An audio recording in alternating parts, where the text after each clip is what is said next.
episode of the New Earth podcast. Today, I want to give a shout out to this incredible product. It's actually made of bamboo. It's a leaf life product. It's a tumbler made of bamboo. And most of you may not know that bamboo actually grows at a rate that is unbelievable. Bamboo can grow up to almost 3 feet per day. No, I want to repeat it. Bamboo grows at a rate of almost 3 feet per day. That's a lot. So that means that bamboo is really a potentially infinite source, and very fast growing source of a lot of things that can be very useful, such as tumblers or mugs or disposable ware or like any kind of. And in fact, in these countries where bamboo grows so much, they use it to for spoons, for forks, for a lot of different things because it's so abundant and so it grows so fast that it's so easy to just use bamboo instead of buying plastic. Right? It's much more sustainable, obviously, and it's better, and why not, and it tastes good too. And so I should really suggest you to check it out. I'm gonna put the link to this specific product, but check out in general like bamboo made products for your daily life, for us mugs and tumblers, for example. There are a lot of different products made of bamboo that are very sustainable and are a great way of using really the abundance that the universe and God have given to us through the land, through the earth.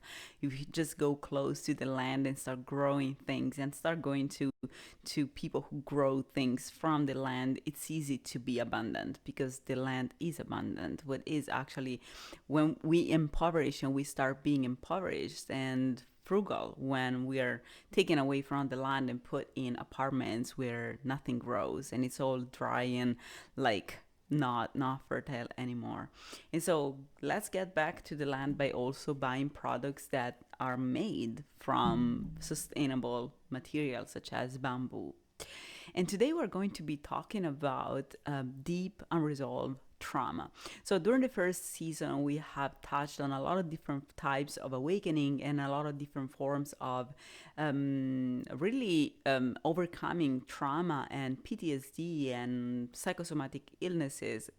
Psychosomatic just means that is something mental that really translates due to stress to the physiological level, which is like kind of like the second step.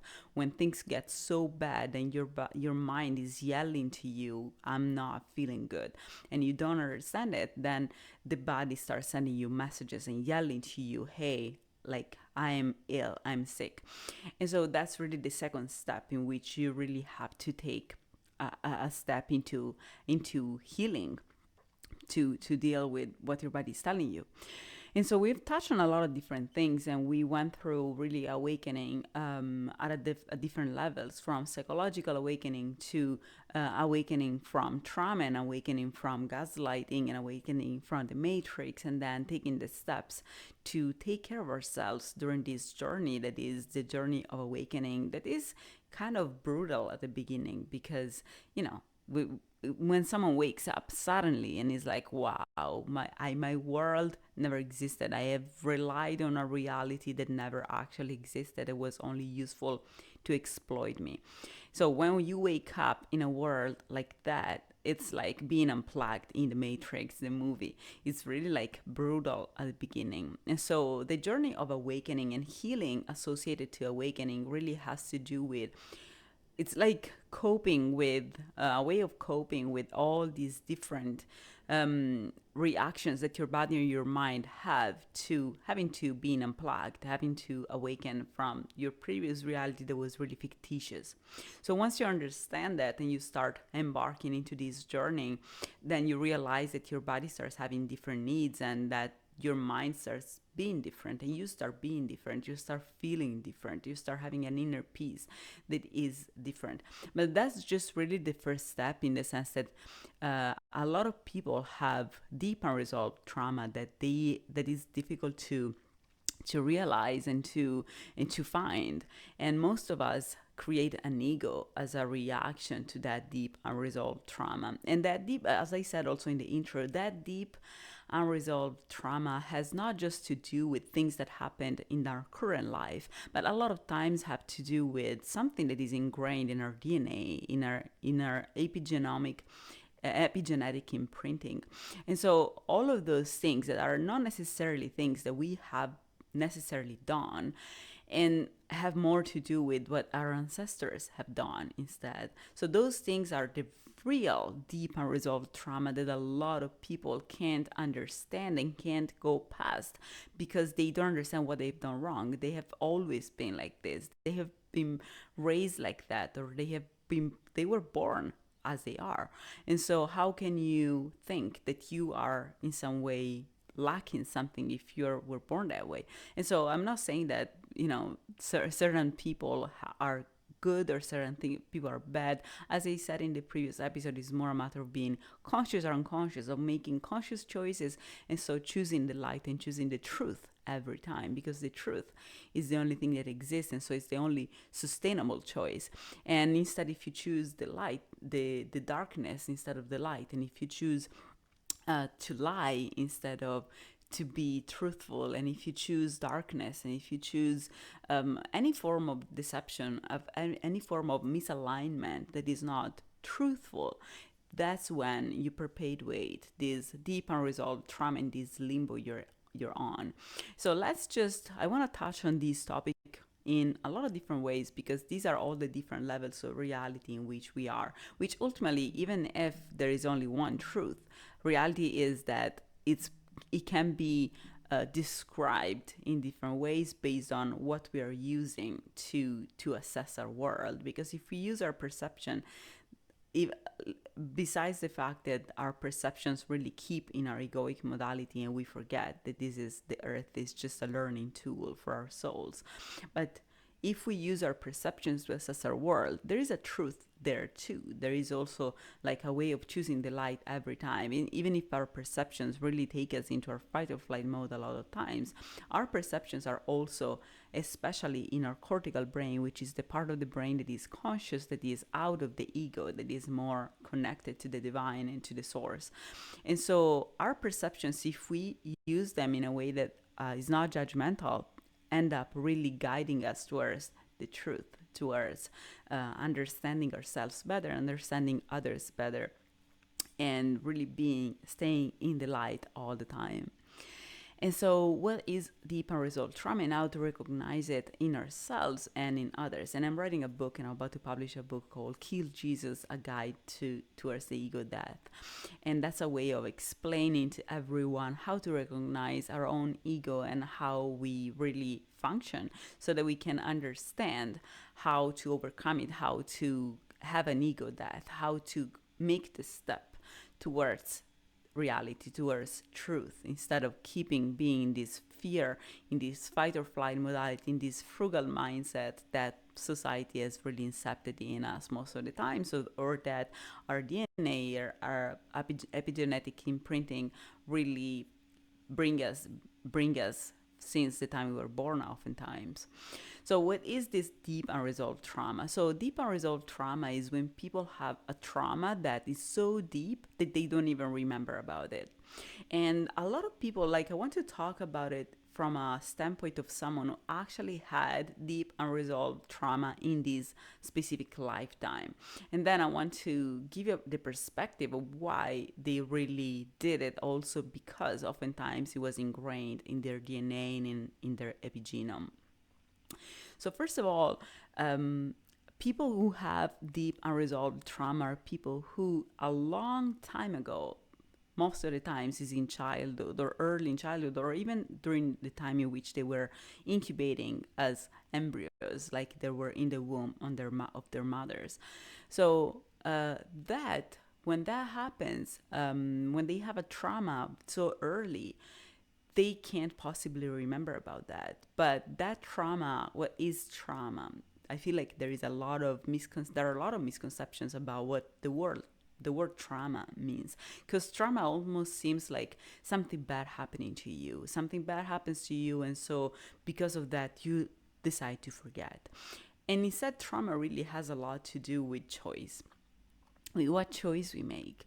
And I'll give you an example. This is something I have realized really recently that had been like a form of trauma for me, but I had really buried for a long time, and it just popped out in a random conversation with a friend of mine, we're doing this authentic relating exercise that I actually suggest you all to do, which was a way of really talking without being judged. And so the whole point of the exercise was to tell this person, this friend of mine, my story, my whatever I wanted to talk about, and he had to reflect it on me without judging me. So let's say I'll say, okay, so today I don't feel good about myself.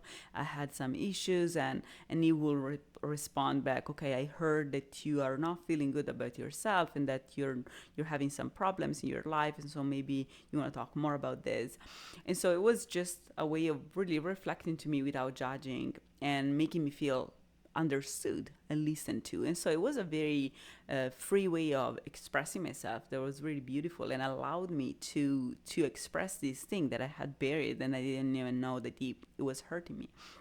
And so when I was a little child, I had this dog, and we used to play all the time together. And but my grandpa and I had this dog at my grandpa's house, and my grandpa did not want the dog to stay for the dog to stay at his home, because like in the south of Italy there are a lot of people who have farms, and so the animals stay in the farm and stay outside, and the house is for people. And so they make these distinctions because they were farmers. So for the farmers, the house is for them and the outdoor is for the animal. And so he will bring the dog to play with me every day, and then every night he will bring him back to stay in the fields, in our field.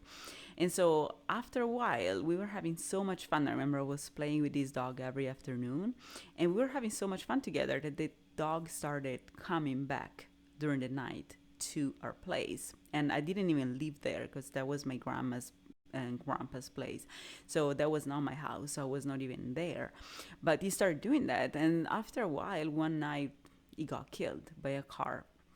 And so my grandpa had to come to me and tell me, hey, actually he called me on the phone and he told me, hey, unfortunately we found the dog and he was dead. And he told me the story. And I love that dog so much, so much. We were friends. He was my best friend at that time. And immediately, as a little kid, I was probably 5 years old. And immediately my reaction has been, I had other dogs. That was not my only dog. However, that was really my friend. And my first reaction, because I was so hurt, but my first reaction was not to show that I was hurt, but was to say, okay, it doesn't matter, I have other dogs. And that's what I told him. But that hurt me so deeply because that dog deserved for me to say that I loved him and for me to cry for him. And instead, I chose to not say it. I chose my pride, or whatever you want to call it. I chose my ego. I chose my public image. I was a 5-year-old, right? So that was really an irrational choice. So, but I chose to say, okay, I don't care. Instead of saying, oh my gosh, I loved that dog. I'm so sad. I'm heartbroken, right? So instead of saying that, I said that. But then obviously I went to my room and I cried my heart out. But this is to say that trauma is not necessarily what is happening to us in terms of my dog died. My actual trauma, I had overcome that already. But my actual trauma was me not being able, because I was a little kid, to choose the dog and to say, I love him. I loved him. I miss him so much. So me not being able to say that, and instead saying, oh, it doesn't matter. It's okay. That is the actual trauma. So the trauma is this choice, is when we decide that is the deep unresolved trauma. And we all have some sort of deep unresolved trauma that we need to fix. And when we fix it, then we realize it. And when we heal it, then we stop making that choice every time. And so that deep unresolved trauma is whenever we have made a choice out of survival, because that's what it is. It's almost ultimately a survival instinct. So whenever we think that we have to make a choice for us to keep existing after that traumatic experience has happened, then we perpetuate that choice over and over, because then we have to be consistent with ourselves. And so for us to be consistent, we have to keep making that choice. And so what is the kind of choice that we have to make in these situations. It can be any kind of trauma. Sometimes trauma is, most of the times, and that's why I talked about it, the God's truth in the previous episode, in the intro, and about the light, and about choosing the light, and about choosing innocence, is because most of the times the trauma actually has to do with what we do with innocence. And in that case, the innocence was represented by my dog. My dog was simply an innocent who died for me, probably, or maybe just because he wanted to go back home where he felt better. And so that idea that innocence, you have to choose innocence, or you have to if you choose innocence, that you have to make other choices that are consistent with that, and those are hurtful. Because if I had chosen at that time to be like, yes, I love that dog, oh my gosh, I would have spent a long time just crying out loud for the dog, and I would have had to deal with people trying to support me and trying to come to me, and I'm not that kind of person. I don't like asking for help. And so ultimately I chose to just isolate. I chose to not deal with the pain, to not ask for help, to not show my pain to other people, because I wanted to just, it was so unbearable. And so I made that choice. So but when we have those kind of when we make those kind of choices, and we don't realize that they come from really the fact that it was too hurtful for my soul to bear, for my body to bear, because I was a little kid. When if we don't realize that, and if we don't heal, we keep perpetuating the same choice over and over and over, because then we keep being consistent with that choice that has been ingrained in how we function, in our psychology, and in our everything. And so we need to change the way in which we react, because reality is that it was totally okay for me to react, and to say, wow, I'm like, first of all, grandpa, is your fault, because you should have allowed me to keep the dog with me. And second, I'm really sad for this dog, because I really loved him, and I really wanted for us to be able to play for a longer time. And all of these things that were, the things that I did not have control over, but that ultimately created my perception of what choice I could make. I knew that I could not. I was a kid. I could not tell my grandpa that it was his fault also, because I didn't even realize that. And I could not say, well, yes, I'm very, very hurt, because he called me on the phone to tell me that. Like, it didn't sound like something important. So all of these things that we don't realize are just also created by our environment, that creates the idea that we have to make a certain choice. Like, I thought I had to be strong. I thought that everybody was being strong because it was no big deal, and I was being hurt for no reason. And so I ultimately did not trust myself at that time, and I did not trust my own instinct that was telling me that I had the right to be hurt, and I had the right to feel grievance, and to feel bad about what had happened, and to feel like I wanted to blame someone. I was a kid, so I didn't have all of those feelings. The only thing my little kid could do was to decide at that point, what choice do I make? If I side with the dog, then all of these things come in that I'm like, I don't know how to handle this, because the only thing I can do is to blame myself, because I don't have all of these other information, and I don't want to blame myself. I'm a kid, I can't bear it. And so I chose, okay, I don't care, right? And so that's the kind of trauma that we are talking about. And this happens to every one of us. There is always a point in our life, and that's the deep unresolved trauma, in which we have to make a choice. Maybe we see a kid bullied at school, and that's our best friend. But because if we step in between the bullies and the bullied, then we are bullied too. Then we decide, no, this is not my friend. I don't know this person. And maybe it's another time, maybe we see our mom or our dad fighting, and we know that one person is right and the other person is wrong, that there is one of them that is abusing the other, and we know the truth, but we don't step in because we're kids, because we don't know what kind of power we have, we don't have control, and we ultimately don't have the reference models and the references in general to decide, okay, what do I do with it? What can I do in this situation, and what is the actual meaning of what I'm witnessing? And so we decide to just go in our room and to just pretend that that never existed, and we put our earbuds on and we listen to our music, and our parents are fighting and we're just disconnecting from them. And that's another form of deep unresolved trauma. And sometimes it's just like having we feel like our parents in some way are poverty, or the kind of parents we had, or the kind of siblings we had, the kind of family we come from, our background, or any kind of thing that's associated to our family of origin. In some way, those things may have impacted the way in which the world has treated us. Sometimes we have been bullied because we are poor.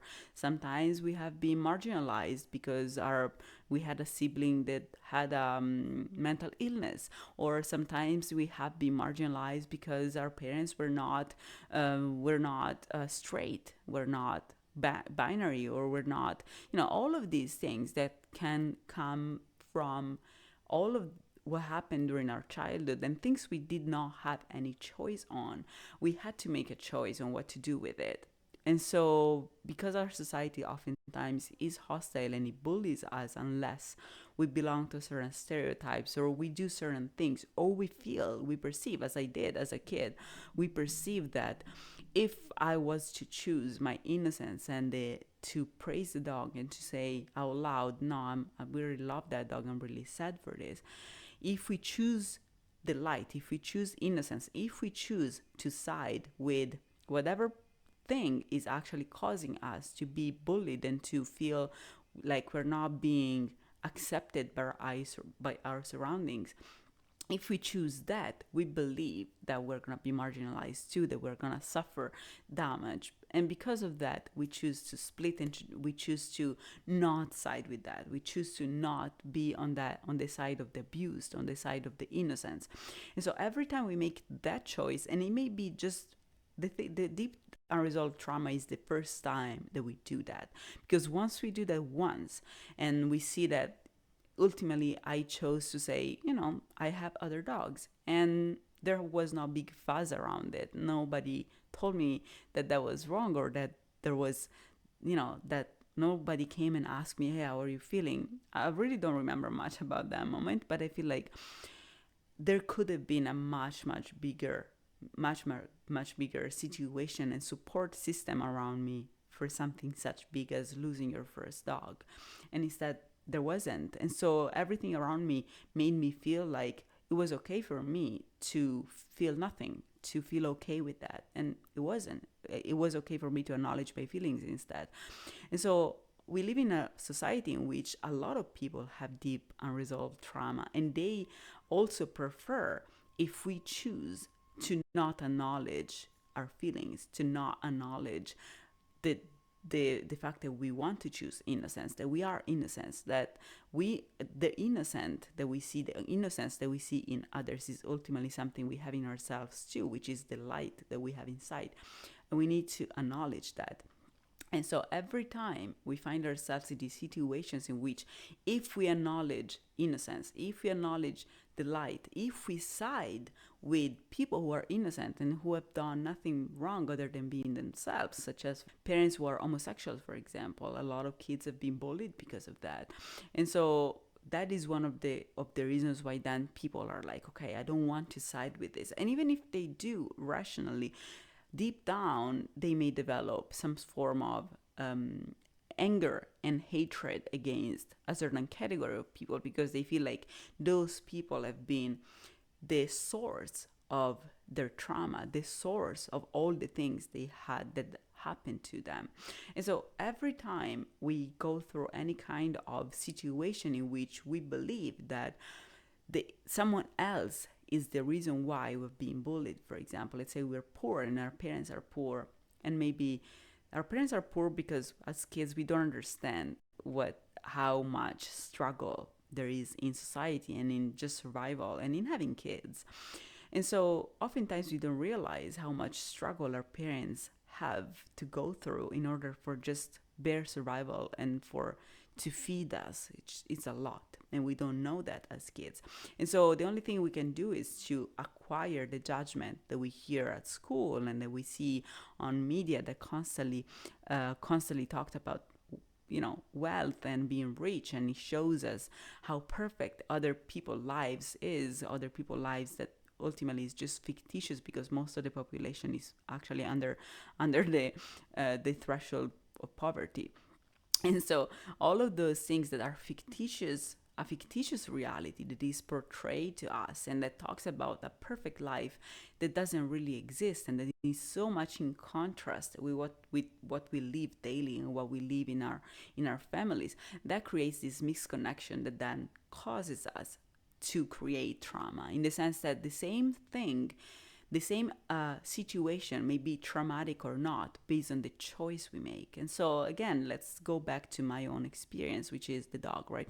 So let's say I had not chosen to do that. Why I have chosen that? I've chosen to say I don't care about the dog because everything around me, all the cues, the environmental cues around me were telling me that that was not a big deal, that I should have not been said too much, that these things can happen. And probably my grandpa did it to make me feel lesser bad about that. But reality is that I felt bad. And so I felt bad. I did not feel like I could feel bad. And so because of that, then I perpetuated that choice probably many times in my life. And so our environmental cues is what ultimately determines and kind of like peer pressure us into making a choice that is really irrational for us and that is really misaligned with our feelings, with how we really feel, with our soul, with our truth, with our own innocence. And so that misalignment, then we perpetuate it over and over and over, because that's the only way of continue existing, is to not think that you have made a mistake once, right? And so if you suddenly decide to change choices, then you have to realize, wait a minute, I made a mistake that time. So I had to acknowledge that I was feeling hurt, and that in itself makes you feel hurt. So when I realized about the dog, I cried, even if I'm 38 and this happened, I don't know, 35 years ago, 33 years ago or so. So I had to get back to those feelings and process them, feelings that I hadn't processed for 33 years. And it was a major breakthrough, really. Like, it was like, I'm 33 at this point. I really can't handle those kinds of feelings, and I went through a lot of things, and I had more dogs dying. So I've been through a lot of things in my life. So that has become now not minor, but like something that I can easily process. But still, it's something that needs to be processed. Every feeling needs to be processed and needs to be acknowledged and allowed to be, for us to be free. And also, again, it's about the choice. Once you realize, oh, okay, I have made this choice, then. So once you process that feeling doesn't guide you anymore, because that feeling is ultimately fear of not being accepted, fear of the fact that maybe people around me were not going to accept me for wanting to choose the dog. And so it's really our surroundings that ultimately determines this feeling of fear of not being accepted. And because we are social animals, when we are not accepted, we feel like we can't survive, because we have to take part in this tribe that is humanity. And if we feel like people around us are telling us how, people around us ultimately are the reference models for us to learn as kids how we're supposed to behave for us to become adults. And so how do we become adults and we survive? Because people around us are people who have survived 30, 40, 50, 80 years. And so that's how you survive in society. By being like them is how you survive. And if they tell you that you don't have to acknowledge your feeling, or if they make you feel like you should not feel bad, then you're like, well, maybe I should not feel bad. And so you choose to not feel that feeling, to not acknowledge that feeling. But whenever you choose to not acknowledge that feeling, then you have to choose a lie, because that feeling is the truth. And so whenever you choose that lie is the darkness, the ego that we create to forget that we have not sided with the light, that we have not sided with the truth. And so we start misaligning, we start drifting from the truth. And that comes again from peer pressure and from the fear that peer pressure creates. And so it's so important. Our surroundings are ultimately so important, and that's so important also what kind of school our kids go to, what kind of people they have around, what kind of teachers they have, what kind of things we show them. How, like, if we fight against each other as parents, then and we show them that that's totally normal, that it's totally normal to hurt each other all the time, that it's totally normal. And sometimes people just have toxic partners that have their own deep unresolved trauma, which cause them to have a grandiose ego and to become manipulative and to become deceiving, and to really fully step into that misalignment, into that false fictitious reality, into their darkness, into their shadow. And so sometimes people just have these to deal with these very abusive partners, and because of that they kind of also have to tiptoe around their ego and to kind of tiptoe around their fictitious reality. And but that's what your kids learn, that's what your kids learn, and then they have to make, that's the trauma. The trauma is not even witnessing you fighting.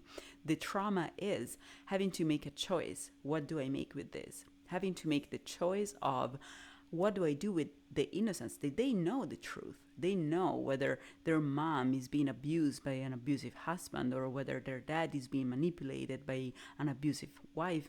So they know where the truth is, and they can feel it, because when they're kids they don't have all of these constructs, and the deep unresolved trauma that I'm talking about, they don't have it yet for most part. And that's when that creates the trauma. And so our society for a long time not allowing divorce, for example, and forcing people into apartments in which everything happens behind closed doors and nothing comes out, and we are educated to just shut down and to wash our dirty laundry inside the house, and to not make the truth come out, because otherwise there's judgment and there's peers that judges and that marginalizes us. All those things that we're told that are ultimately our social norms, which is being politically correct, being inclusive, say the right thing, not say the wrong thing, as if there is anything that can be right or wrong in that sense. The only thing that you can do is to say the truth. And as long as you say the truth and you say the truth, then you can heal. Because if you go in society and you say the truth and people marginalize you, maybe that's exactly what you need to understand that the world is weird, because that's not normal. And so isolating is really what you need, because you live in a society that is hostile to you. So whenever you stay in your truth, that's when you heal, because that's how you realize that there is something wrong. Because when you stay in the lie, let's say the media, right? The media that are so much right now, so fake in a way that is just a Truman Show at this point. But by perpetuating the lies, they allow this fictitious reality to exist. And instead, as soon as you say the truth, you may encounter a lot of obstacles, because people around you are addicted to this fictitious reality now. But at the same time, it's the only thing you can do. And so you're going to start uncovering what is actually going on, because when you say the truth, you can see people's reactions to the truth, and you can see that they are in their own ego, that they are in their own deep unresolved trauma. And so you can see things if you're truthful. If you lie to yourself and to others, the only thing you can perpetuate is this misalignment that you continuously feel, and that it makes you not feel good about yourself, and it makes you perpetuate this limbo for yourself. So just to get out of deep unresolved trauma, the only thing you need to do is to be truthful to yourself. So I'll also tell you how to recognize the fact that you have deep unresolved trauma. And this is the same thing as, when you assess the truth. When you use the truth is so powerful. It's like a light that shines on all the shadows and all the darkness that is in the world, and really allows you to find the path, the only path that is available to you. And that's the path of truth, the only thing that you can possibly do. And so how do you recognize that you have, or that people around you have, deep unresolved trauma? Truth is your only tool, the only tool that you need, and it's beautiful. So if you want to analyze yourself, whether you have deep unresolved trauma, just try this practice. Try journaling or just sitting in your feelings for a few minutes and analyze how you feel about things. So let's say you're at work and something, you have an interaction with a colleague and you feel like you have to keep up this fictitious reality in which you're nice to them and you're kind to them and you say the right thing and you make sure that everything is fine, and then you suddenly realize that that doesn't make you feel that good, right? And so sit back in your feelings and just allow yourself to feel how you're feeling about that.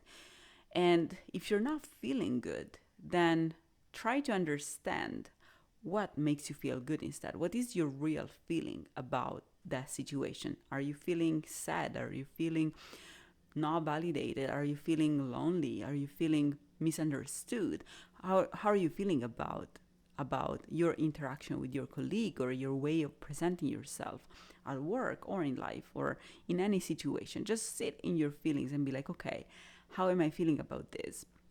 If your feeling is joy, then you are in your truth. If your feeling is a feeling of misalignment, of sadness or loneliness, or any kind of shame or guilt or negative feeling, anytime you feel like you are negatively feeling about a situation, then that means you're misaligned. You're not in your truth. And that choice you're making may come from a deep unresolved trauma or something deep that you had not uncovered until then. And it makes you make the same exact choices every time. And so analyze your feeling. And then after you analyze your feelings, then understand what will make me feel joyful instead. What kind of action, what kind of ways of presenting myself, what kind of ways of interacting with people will actually make me feel joyful instead or good about myself. And joy is different than sadistic pleasure, so pay attention to that, because a lot of people who have a deep unresolved trauma become sadistic because sadism is a way of compensating, overcompensating to the lack of joy.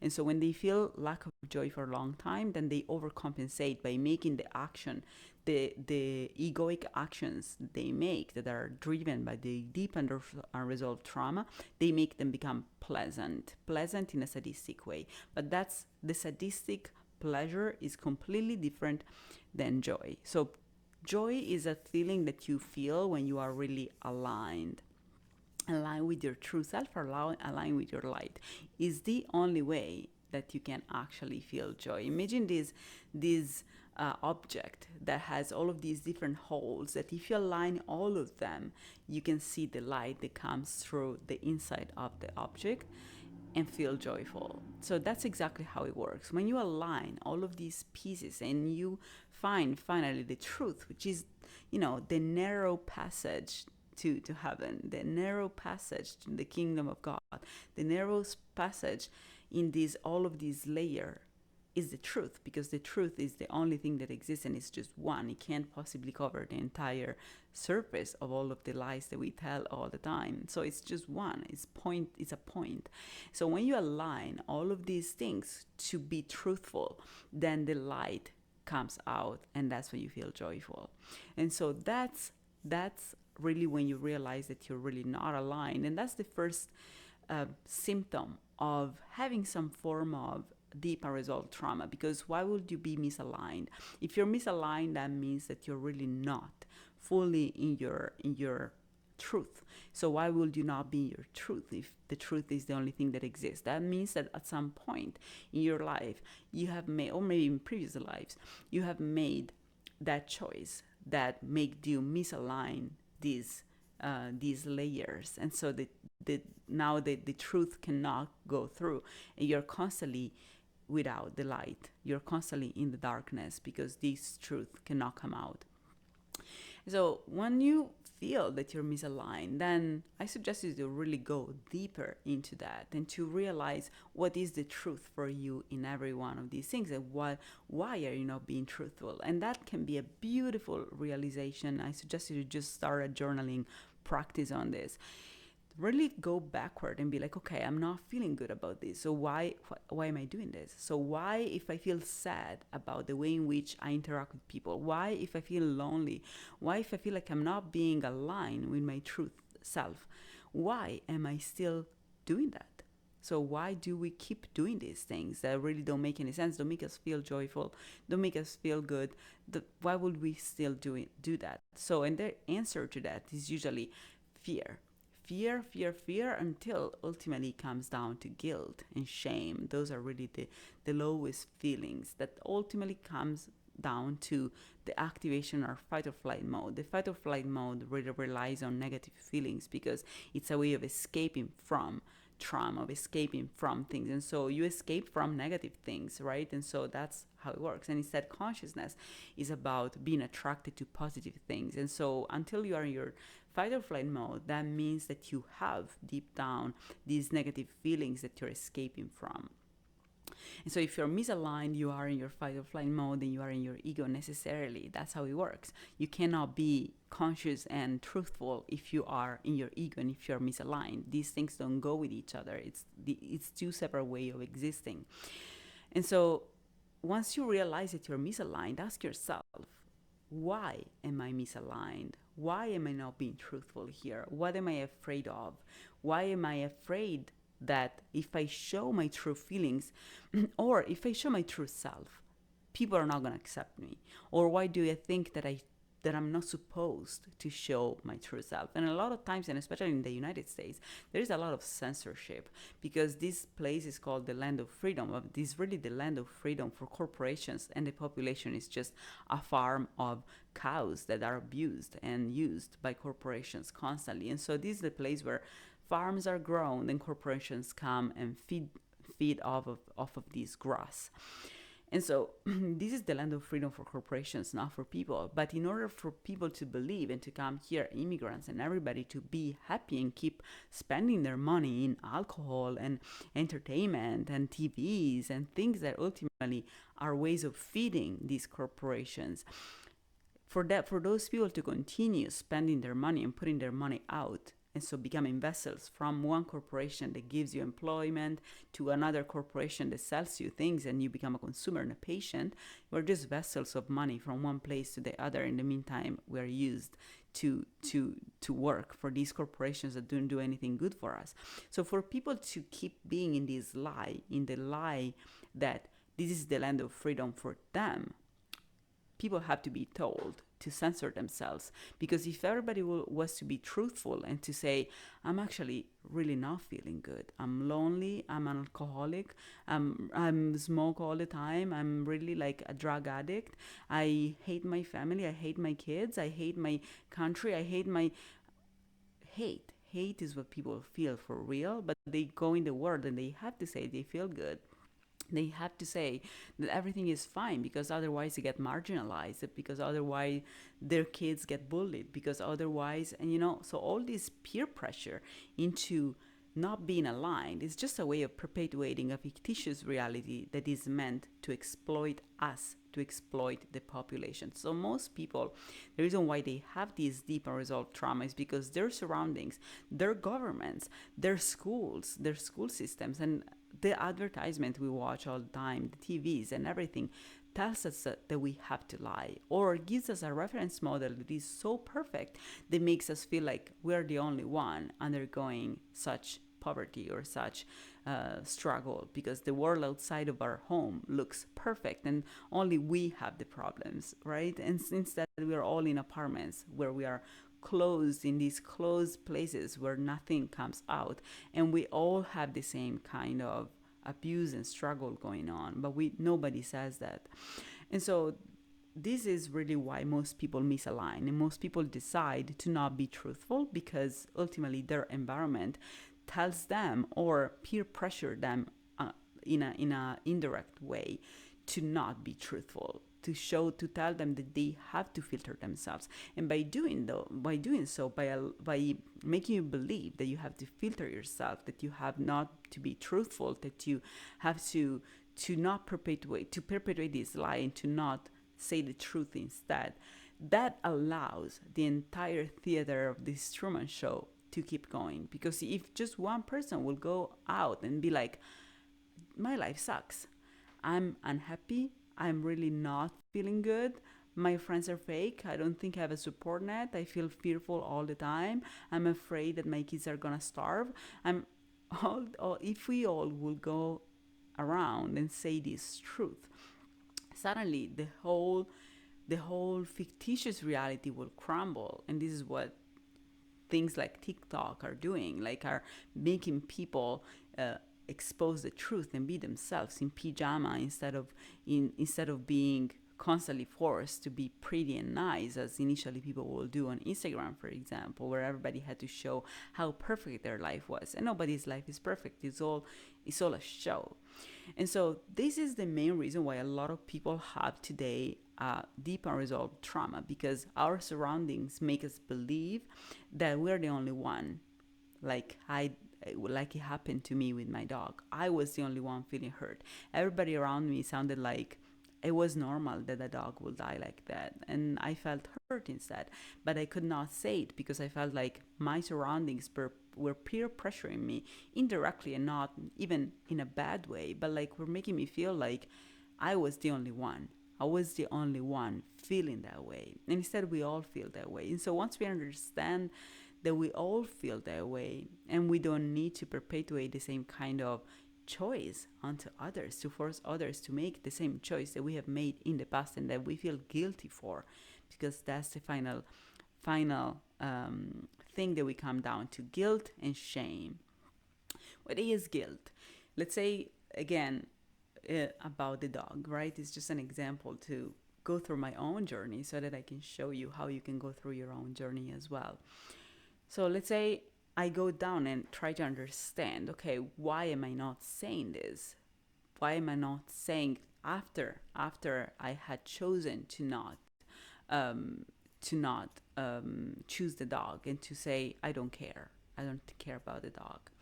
So why would I even choose it, and why would I continue doing that? Ultimately, because I felt guilty. I felt like it was my fault. I was having so much fun with that dog that the dog thought that it was okay for him to come back every night because he wanted to play with me.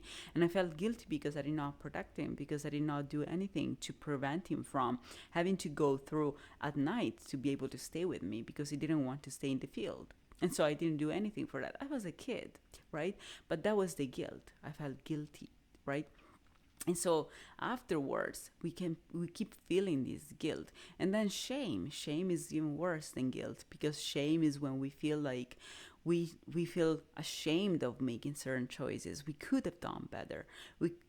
Everybody could have, someone else could have done better, but we have not. And so if people discover that we have made that choice, we feel so little and so ashamed of our choices. And so shame comes also from being publicly exposed, being our choices being publicly exposed. And so it drives people crazy. People do crazy things in fear of feeling the shame.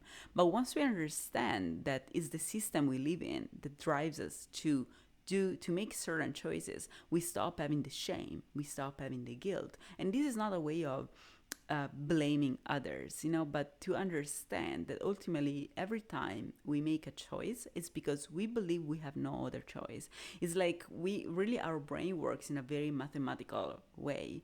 It's not really us making conscious choices. Until we are conscious, we make unconscious choices. What is an unconscious choice? An unconscious choice is basically your brain putting on these two plates of a scale these two things. So do I choose to feel my feelings, or do I choose to pretend my feelings don't exist? Well, if I choose my feelings, then I have to admit that maybe it's been my fault that the dog died, and maybe I have to admit that maybe my grandpa, that is a person that I rely on a lot, maybe he also made bad choices, and those choices were not meant in the best interest of myself, nor of a dog that was innocent, that didn't do anything. And the other plate, there is, do I choose to pretend I don't care? Well, I guess this is really the best choice most of the times, because it makes you not having to deal with anything.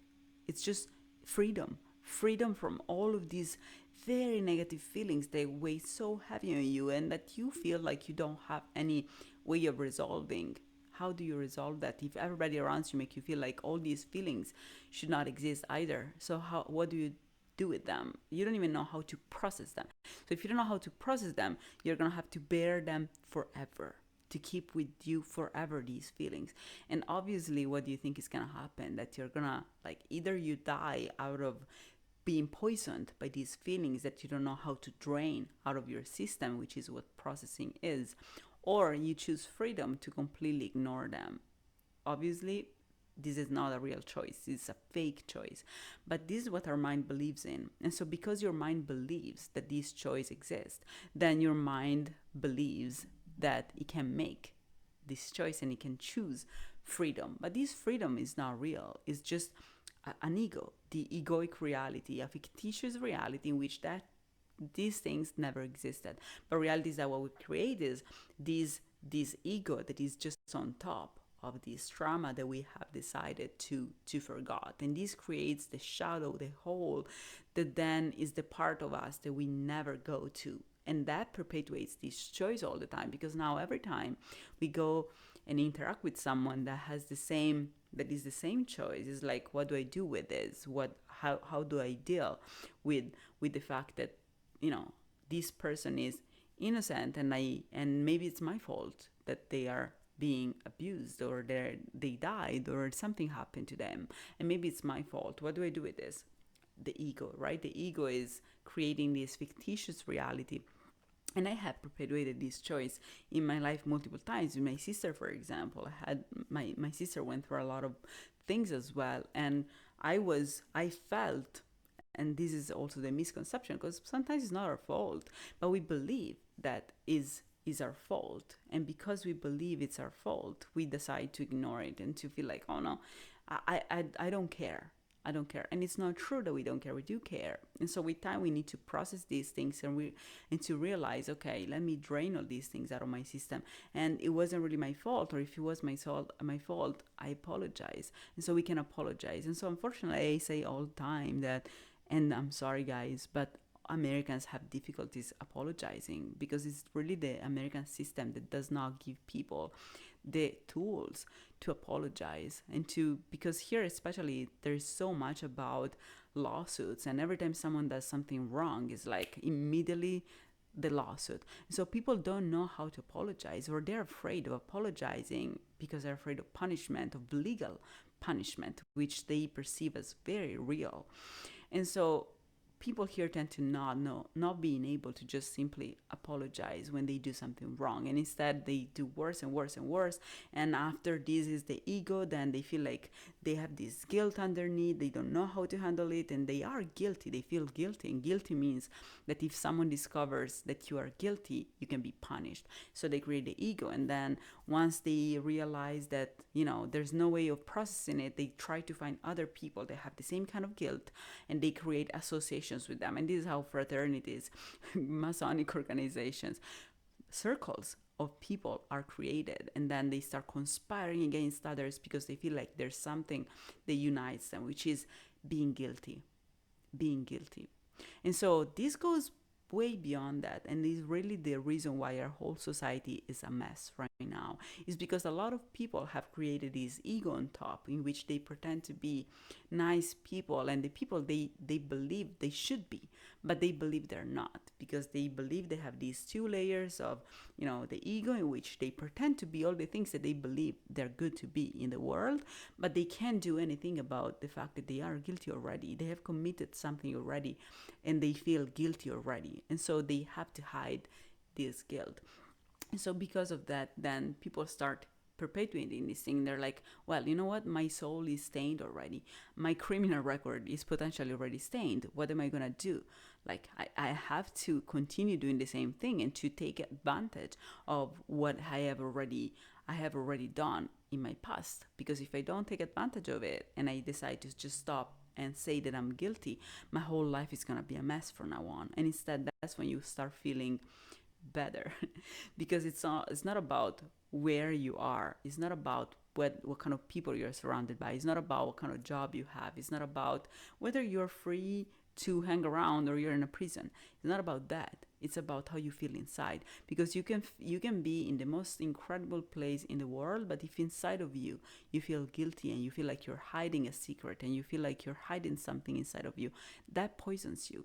And that's the prison you're in. You have created your own prison, your own cage. So when people have deep and resolved trauma, they ultimately live in a cage.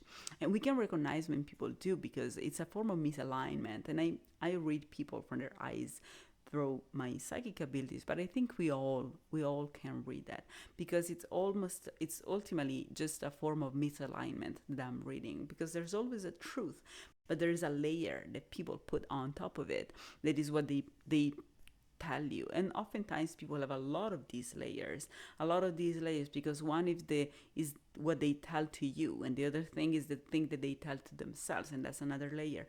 And then there is another layer behind it. So there's so many different layers, but behind all of that, at the very end, there's the deep and resolved trauma that caused everything, which is the truth. And that truth is the seed of what the plant that they have created through these constant choices, the fractal that they have created through these constant choices. Because once you choose to ignore innocence, to ignore your guilt, to ignore all the things that you believe you're guilty of. Maybe you're not even guilty again. Maybe it's just your surroundings made you believe that the only way for you to survive, or the best thing for you to do, was to do those things. Imagine someone who is born and raised in a family of criminals. Then that's just how he believes is normal to act in the world, and so that's your normal. And so if you believe that that's your normal, and if you feel pressured by your environments to be in a certain way, you didn't really have any choice, because your brain makes choices based on the information that it has. That's the information your brain had, that being a criminal was okay. And again, these are words that our society uses and I don't like to use much, which is like criminal. What is a criminal? A criminal is someone who does something that is against the law. But a lot of times the law is designed by rich people trying to oppress the population. And so oftentimes we believe we have a choice, but we don't really have any choice, in the sense that our brain believes that the only choice we can make is to perpetuate this thing. But that is such in a misalignment with our true self that we realize that, even if, because you're like, well, how does your brain know if you're being told since your young age that being a criminal or abusing others is okay? And that's exactly where the truth comes in. Because even if people around us keep perpetuating this choice, a kid knows where the truth is, because we all have inside this truth, which is that we are one. We all have inside this light. We all have it. We all have it. And the only way of being joyful and of feeling good about ourselves and of feeling good about whatever we do, regardless of our environment, regardless of our what people around us do and make us believe it's normal to do, we all have the same way of existing. We all have one truth inside, which is the same for all of us. And it's the innocence, and it's the light. So if we all, no matter what kind of circumstances we live in, no matter what kind of things we're told, that no matter what we believe it's normal or we are told it's normal, we all, when we go and find ourselves in front of the choice between choosing innocence, and we know we can recognize innocence, whenever we have to choose something else other than innocence, something else other than the truth, because we know what the truth is, because the truth is the only thing that exists. And so we all know how to recognize the truth and how to recognize innocence. And every time, no matter what we're told, when we find ourselves in front of the choice between truth and innocence and something else, which is deceit, lies, darkness, we all feel that feeling of misalignment. And every time we have to make that choice again, we misalign a little bit more. Reality is that once we reach that misalignment, which is kind of like this combination of these layers that are like, imagine this cylinder made of all of these layers, and each one of these cylinders has a hole, and the hole is in the same exact spot in all of these cylinders, because it's a way of aligning everything. And those are all the layers that we are. the soul, the spirit, the mind, the body, all the layers, and all the psychological and the spiritual and energetic level, all of these things have one whole that is the whole, where that is the passage for the light and for the truth. So when all of these cylinders are aligned in the same way, and so the whole is in the same way, the light can go through and we feel good. But if we decide, okay, I want to skew this layer a little bit, and this other layer a little bit more, and this other layer a bit more, and that's the ego that we create. And so we create this egoic, fictitious self that is someone that's ultimately, whenever there is this truth, I'm gonna say a little bit of this and a little bit of that, but I'm not gonna say the full truth. And then whenever we find another choice in which we have to choose between the full innocence or a little bit of innocence, so we're like, okay, I'm gonna choose 45 degrees of innocence, and so we skew it 45 degrees. And so all of these things ultimately allow a little bit of the light to go through, but not the full light. And so we keep having that light, and that's how I perceive people through all of these layers, and I can see their misalignment.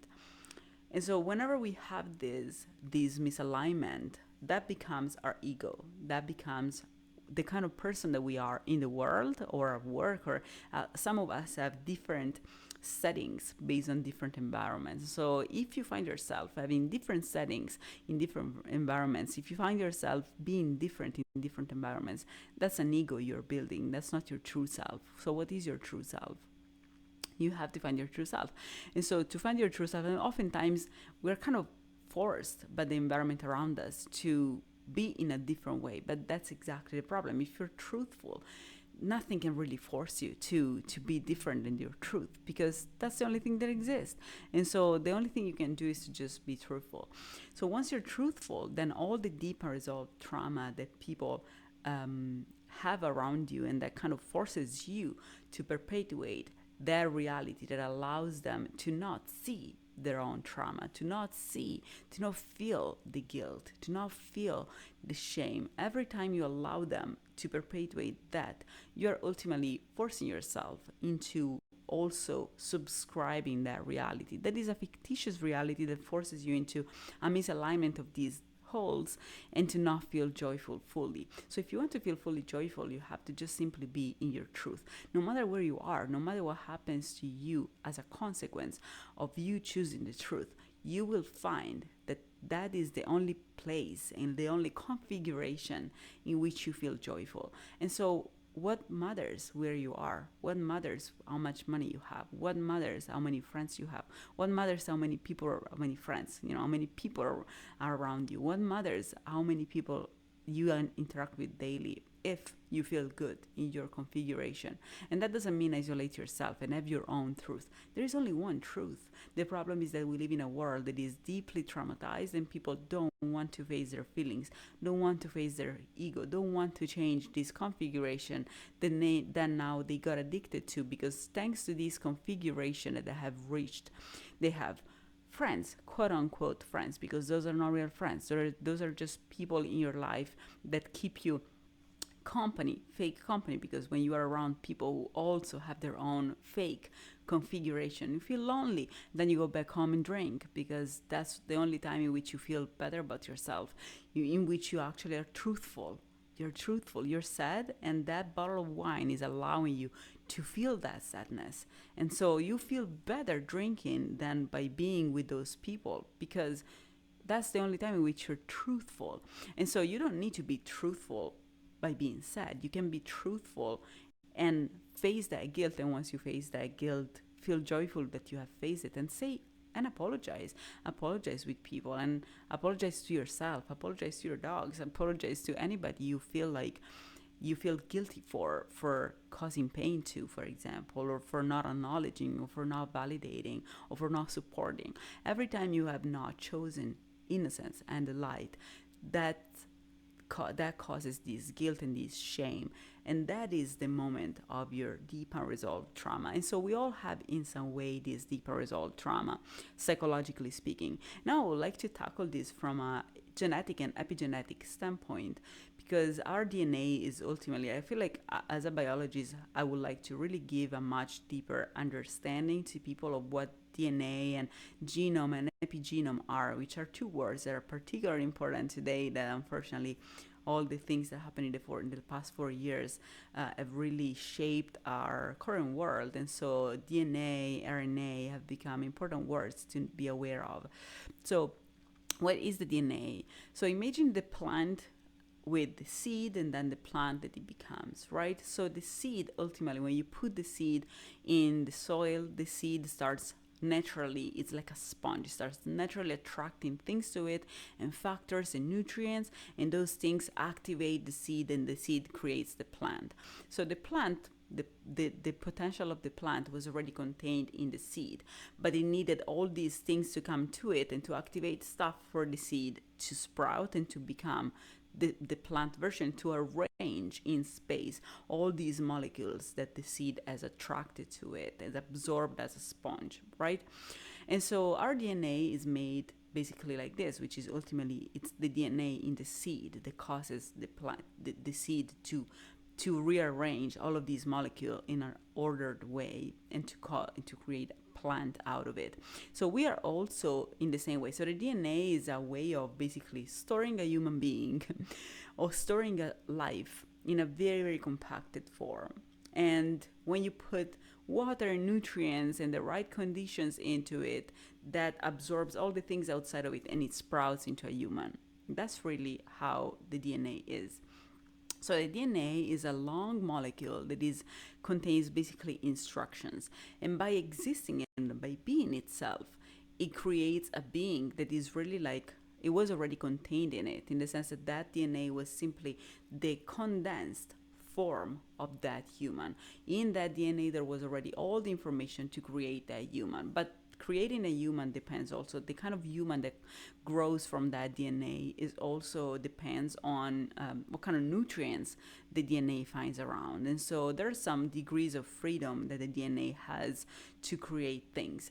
And so that's what the DNA is. The DNA determines what kind of person we become, but there are degrees of freedom that depends on our environment and how much, what kind of nutrients the DNA has around to actually sprout. And this usually happens for humans, happens in the womb of our mothers, in which the DNA together, the DNA of the sperm and the DNA of the egg mix together and form an oocyte that then starts dividing and sprouting and becoming this plant that we are, the final being that we are.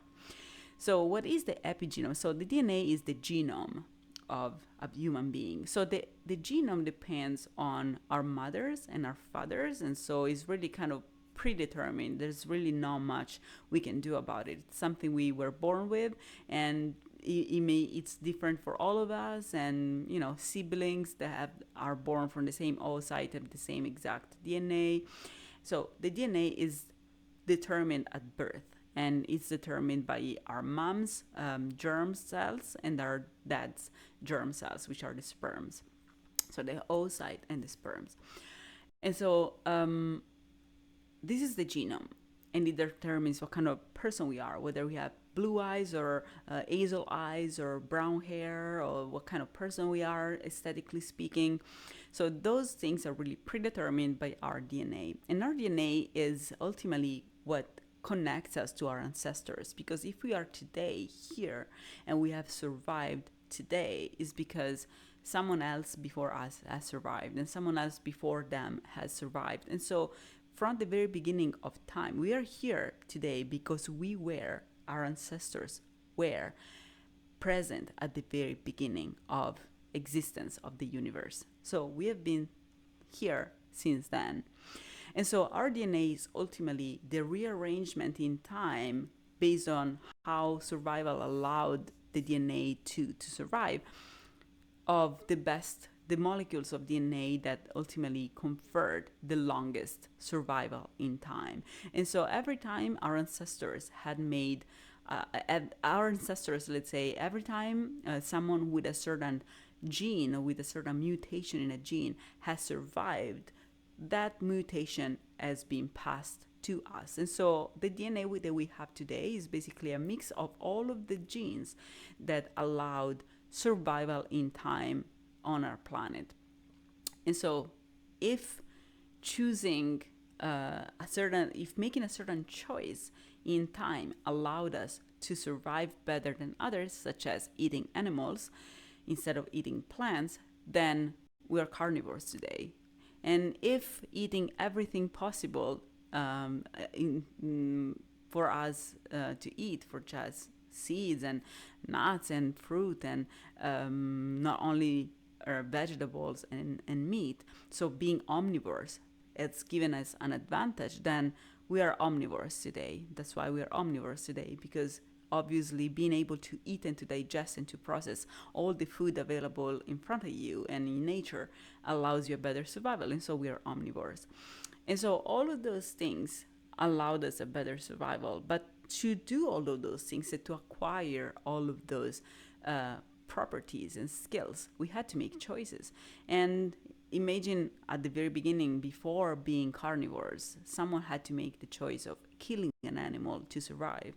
And so we ultimately, every one of us is in our DNA, we are guilty of the choice of deciding to kill another being for us to survive. And maybe we have killed another human. Maybe that kind of choice comes from cannibalism in our family, in our ancestry.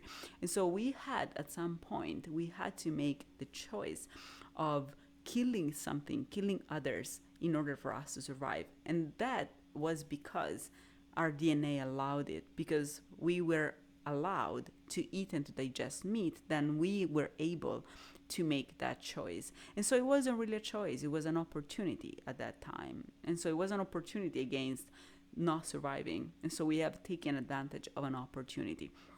But so all of those things are really written in our DNA. So now we are all of those choices that someone else that we don't even know has made before us and that we carry the genes of. So that is our genomic signature that also contains all this guilt. Especially the guilt comes from also our environment telling us what is good and what is not good to do, as I said, right? So if your environment peer pressures you into believing that doing certain things or not doing certain things is good or bad for you, then you start feeling guilty for those things as well, right? And maybe you shouldn't feel guilty. Maybe there's nothing guilty about to be nothing to be guilty about.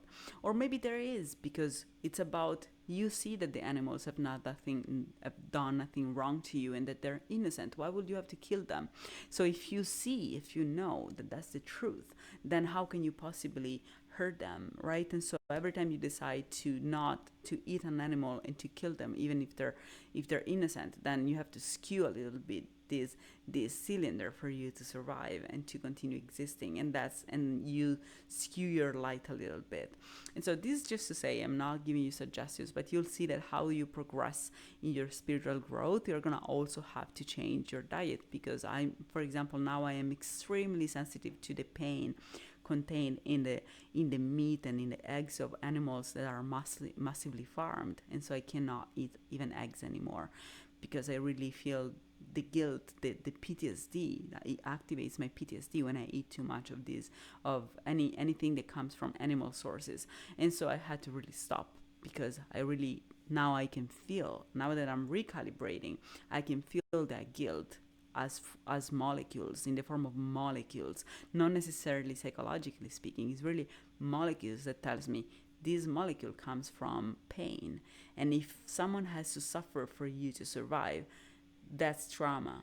That's perpetuating your trauma. Is putting me in front of the choice of, do I choose to kill an innocent, or do I choose to not kill an innocent, and to realize that this is wrong.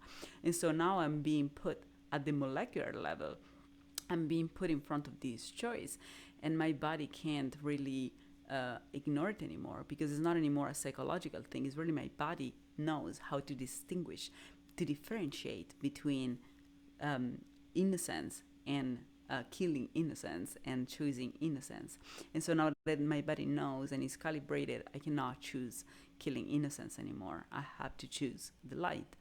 And so you'll see that this naturally comes to you, but every one of us has a different signature. And some people have DNA that really they are carnivores. They have to eat meat, and in this lifetime they cannot really change their diet much.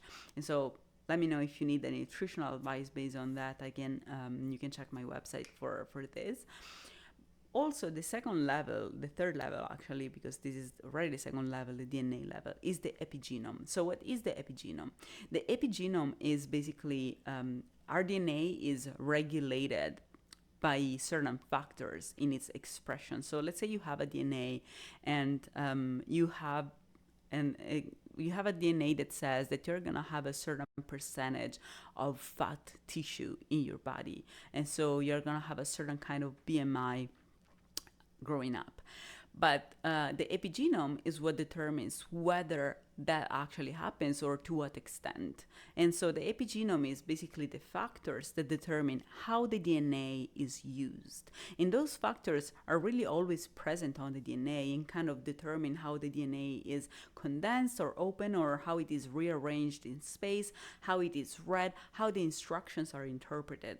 And so that is the epigenome. So epigenetics is the science that studies how the DNA is used, and that is a signature that we can receive from our parents, but we can also change through even just meditation. It's something that we can change through life, and that is a lot influenced by our environment. And this is also when astrology comes in. Really, there is a big portion of what we consider astrology is really epigenetics, because people that are born in the same time of the year experience a completely different kind of environment than people that are born 6 months later. So I was born in June, for example. Imagine how different my developmental cycle and the phases of my life have been as compared to someone who was born in December. And so the amount of light I've experienced when I was 1 year old, or like 6 months old, or in between the very first portion of my development, which is one of the biggest portions really for epigenome.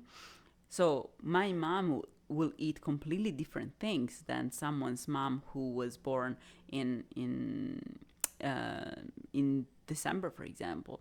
And so the amount of light, the kind of food, the kind of vitamins, the amount of heat, the kind of lives, like daily routines that we're exposed to in the womb and during the very first phases of our development is completely different based on the time of the year in which we're born, especially when we live in a society that has a lot of different seasonal things like Christmas, or like a lot of people are born in around Christmas, for example, have never celebrated their birthdays in their life. And so oftentimes those people also develop some form of trauma due to not feeling good enough, not feeling worthy of being celebrated, because there's always something more important than them to celebrate, which is Christmas.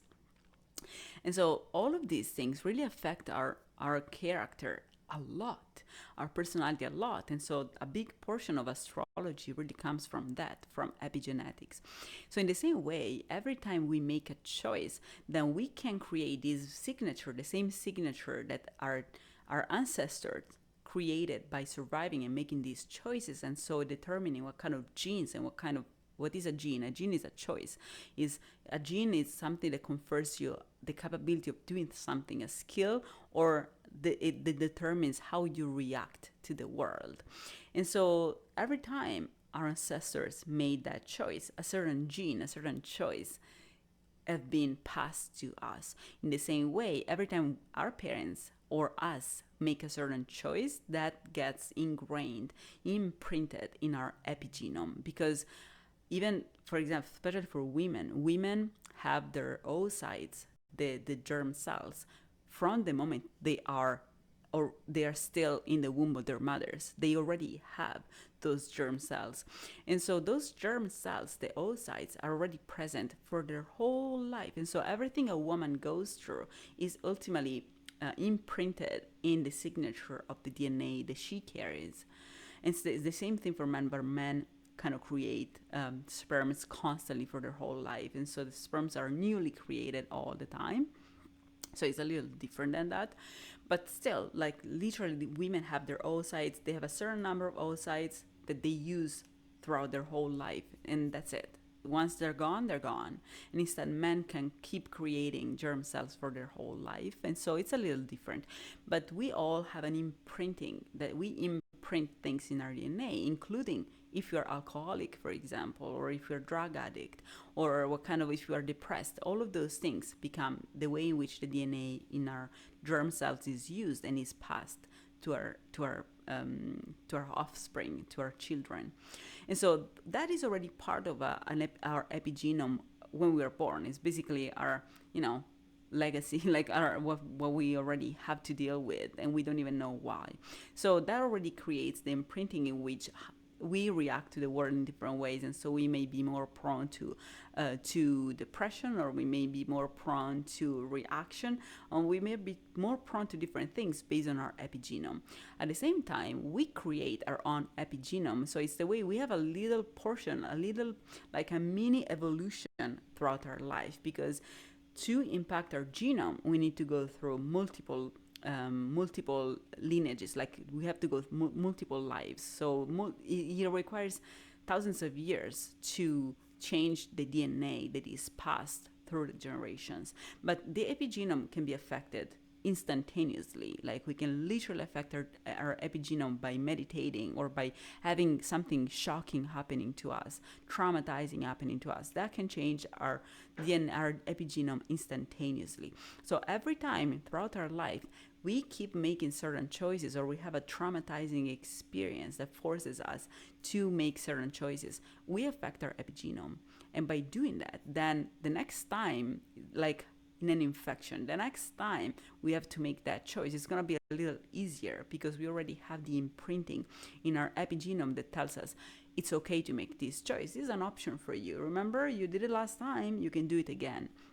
And so it's easier for us to make the same choice over and over, especially because in order for us to cope with that choice, when we choose darkness, when we choose a fictitious reality instead of truth, instead of the light, then while truth is easy and we just can go straight, false things require cushions, because they're not truthful, so they're false. And so false, the choice of false reality, of deceit, or of shadow, or darkness, of things that are not real, the choose of misalignment necessarily causes this equation to having to add terms to it.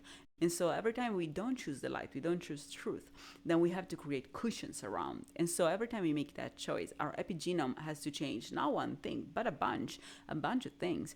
And so the next time, we already have that cushion predisposed, pre-created, preset for us to use. And so that choice is going to be easier for us, because we already have all the cushions in place.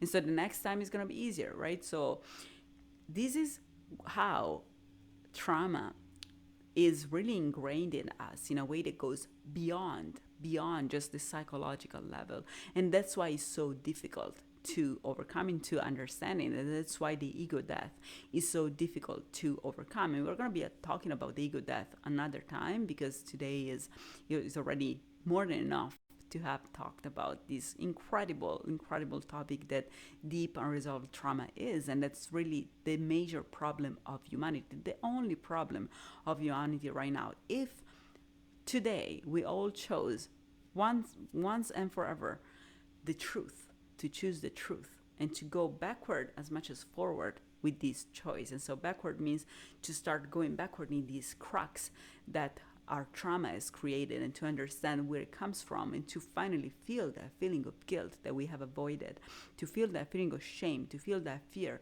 that we have avoided. If we all go backward and heal that, and then we go forward and start being truthful to people as well, so as much as inside, we become truthful outside too, it's just, the world is going to heal in just one blink. If we all will do that, this is the only problem we have. The people keep subscribing a false reality to avoid seeing the truth. And so this is really the only thing we need to do. But it has a lot of different layers that take a lot of different things. And that's why changing your diet, changing your habits, changing your surroundings, changing your everything becomes necessary when you really want to reach the ego death. Because if you don't, then your body rejects the truth, because your body is made of all of these cushions. Your body, your psychological mechanisms, and your psychology in general, your how you function, the kind of people you surround yourself with, the kind of job you have, all of those things are really the cushions that you had to create for you to be able to keep choosing the lie. And so as soon as you start not choosing the lie, all those things are being completely in misalignment with you. And so it's a huge gravitational attraction that people have towards staying in that lie, even if it makes them feel bad, because it's like a black hole that attracts you and that really kills your light daily. And so that's why people then go into burnout. That's why people go into this midlife crisis, because there's always a breaking point in which they can't keep going by being misaligned, and they have to start being aligned, because they lose completely the meaning of, what am I doing here? What am I doing here? If I don't feel joyful, what am I even doing here? And so that's the breaking point. So let me know when you reach that breaking point, and I hope you reach it soon, so that we all can move towards the ego death all together as humanity. Let me know if you want to be guided, because I facilitate ego deaths through my coaching sessions and through my events and through my healing practice. So if you want to know more about that, contact me at info at 360holisticcoach.com, and you can find more about me on my website 360holisticcoach.com, or you can find my Instagram at 360holistic.coach on Instagram. So thank you so much for listening, guys, and I'm really happy about this episode, because this is something so important for the healing of humanity, that I hope you share it and spread it with your friends, with your family, with your beloved ones, and you really save it and listen to it, because it's really the only thing we need to heal is our deep unresolved trauma, that can be of any kind of sort. And some people due to that become very sadistic. Some people due to that become very, very guilty all the time, or very feeling not enough, or feeling shameful all the time. So a lot of bad feelings that ultimately come from that not having resolved and processed